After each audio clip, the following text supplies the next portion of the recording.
শোনো, জীবনে সফল হতে চাইলে তিনটি কথা কখনোই ভুলবে না। প্রথম, সময়কে সম্মান করো।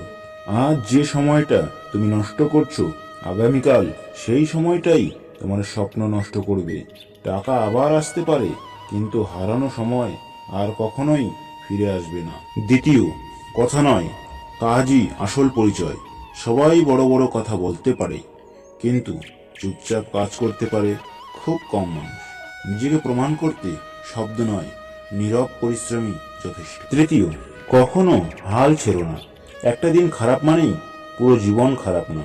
জীবন তোমাকে ভাঙবে, কিন্তু সেই ভাঙা থেকেই তুমি আরো শক্ত হবে। আজ তুমি ক্লান্ত, কিন্তু হার মানা মানুষ নও। আজ তোমার নাম কেউ জানে না, কিন্তু কাল তোমার নামই উদাহরণ হবে। নিজের উপর বিশ্বাস রাখো, সময়কে ধরো, কাজ চালিয়ে যাও, কারণ যারা শেষ পর্যন্ত দাঁড়িয়ে থাকে, জয়টা তাদেরই হয়।